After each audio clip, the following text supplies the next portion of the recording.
네, 반갑습니다. 저는 오늘 마이크로폰 원리 및 응용이라는 주제에 대해서 오늘 발표할 유신열이라고 합니다. 반갑습니다. 마이크로폰을 음향할 때 맨 첫째 사용하잖아요. 음원이 들어올 때 제일 중요한 부분인데, 제가 마이크로폰 원리 및 응용을 하게 된 이유는 마이크로폰에 대해서 사람들이 별로 크게 관심이 많이 없어요.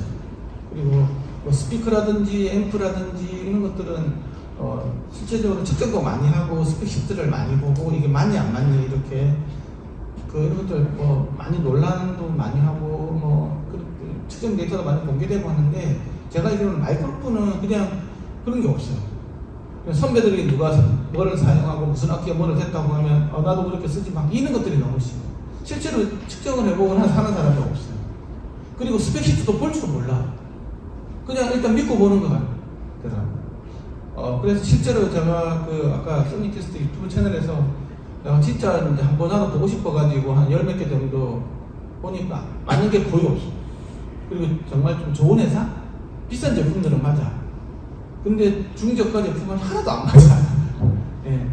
그냥 그런 거 가지고 보컬 녹음 이런 게 가지고 전면에 있는 소리 녹음할 때야 크게 모르겠지만, 필드 녹음 가가지고 이렇게 전 방향에서 날아오는 소리를 녹음하려고 그러면 되게 골치 아픈 일이 생깁니다.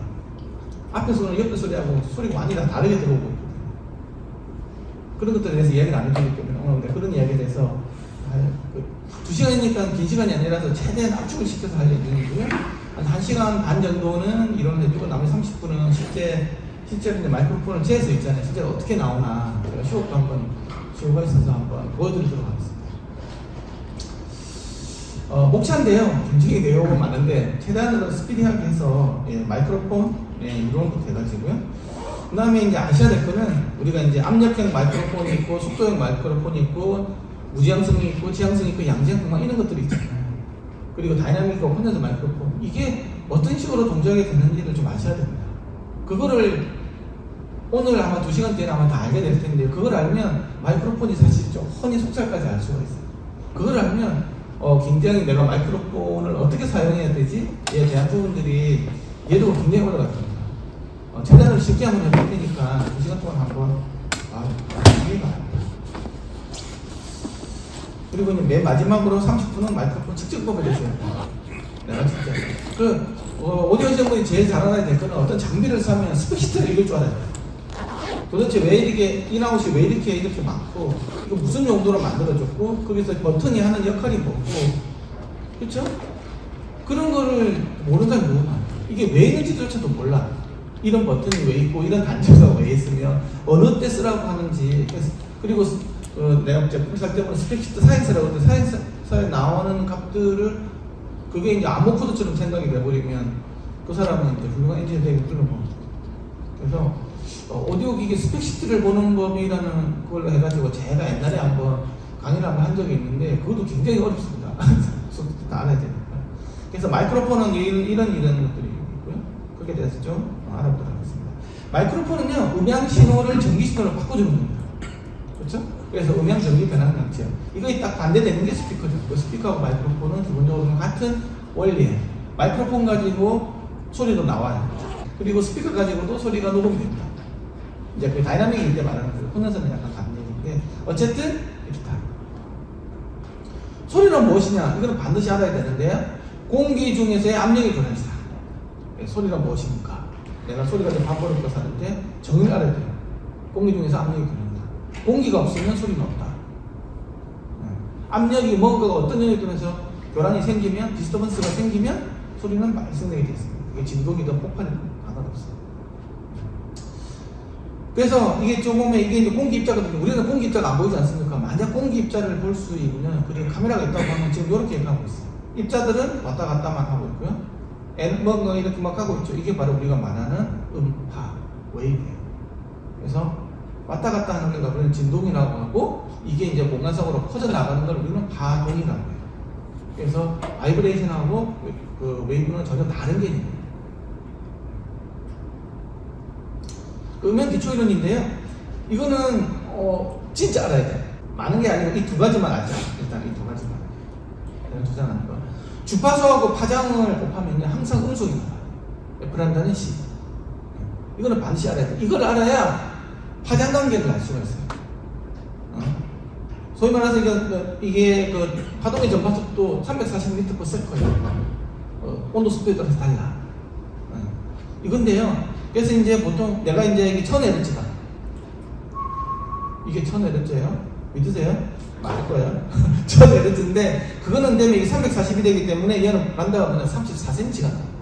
그럼 내가 이게 내면 이 정도가 이렇게 하는 거고 3cm 자르고 나왔어요. 이거 반드시 알아야 돼요. 그리고 주파수가 낮아지면 예를 들면 100Hz가 된다? 그러면 3.3m가 되겠죠. 그렇죠? 반대 간격이겠죠, 걔가. 그리고 10Hz가 되면 33m가 됩니다. 20Hz가 되면 17m가 되고요. 그리고 1000Hz가 3cm니까 10kHz 되면 3.4cm가 돼요. 이만큼 돼요, 조금. 그리고 20kHz 되면 1.7cm가 돼요. 이 관계는 반드시 알아두셔야 돼요. F란다는 C다. 1kg가 3,4cm다. 3cm, 3cm. 이 개념만 알고 있으면 반비례 관계다 하는 걸 알아두시고요. 이제 이 관계를 알고 사실 스피커하고 마이크에서 제일 중요한 제일 중요한 거는 바로 KA라는 거예요. KA는 헬로몰츠 넘버라고 해요. K는 뭐냐? 공간 주파수라고 이야기를 하고요. 파수라고 이야기를 하죠. 파수라고 이야기를. A는 뭐냐고 하면 사이즈를 설명하겠죠. 그렇죠? A의 값인데 이것도 곱한 걸 뭐냐고 하면 란다분의 2파이가 돼요. 란다 아까 파장이라고 그랬죠. 아까 이게 아까 34cm 그쵸? 1kg 같은 거 있잖아요. 이게 파장이에요. 파장. 이게 1로 들어온다고. 파장 대비해서 2파이니까 뭡니까? 원주죠. 원주. 스피커의 원주. 스피커의 툴레. 그렇죠? 마이크로폰의 툴레. 요 마이크로폰의 다이어프램의 툴레. 이거의 비율이 어떻게 되냐에 따라서 지향성이 다 만들어져. 굉장히 중요한 값입니다. 그래서 KA가 1이냐 1부터 더 커지면 소리가 모이기 시작해. 집속되기 시작해. 그리고 1보다 작아지면 무제한으로 날아가. 어느 방향이든 똑같은 에너지가 들어가고 마이크로폰을 본다 보면 어느 방향이든 똑같은 에너지를 같은 감도로 해서 수음을 한다는 거예요. 이 관계 반드시 아셔야 됩니다. KA 란다분의 2파이에요. 파장 대비 주파수의 파장 대비 얘의 스피커도 마이크로폰의 원주가 얼만큼 되냐. 예를 들면 내가 예를 들면 1kHz라고 1kHz면 아까 이게 여기 원주가 34cm라고 그랬죠. 3cm짜리를 이렇게 둥글게 만들고 해서 이거 대비 1kHz 대비 스피커 크기가 요만하다. 그러면 무제한으로 나온다는 얘기죠. 알겠죠? 내가 요만한 크기의 스피커에서 1kHz 내주면 무제한으로 날아간다. 내주면 지하로 날아간다는 거죠. 이 관계는 물리법칙이기 때문에 절대 깨지지가 않아요. 그걸 반드시 아셔야 스피커하고 마이크로폰을 이해할 수 있어요. 결국 무슨 말이냐고 하면 내가 있잖아요. 내가 이거 3.3m 내가 두 발짜리 있잖아요. 100Hz에 두 발이 나오겠죠. 3.3m니까. 어쨌든 두 발 정도 나오는데 스피커의 원주가 그거 3.3m가 나오잖아요. 그렇죠? 그러면 어떻게 된다? 그것도 무제한으로 날아가는데 만약에 스피커 크기가 더 커졌다. 그러면 이 소리도 지향성을 만들어줄 수 있어요.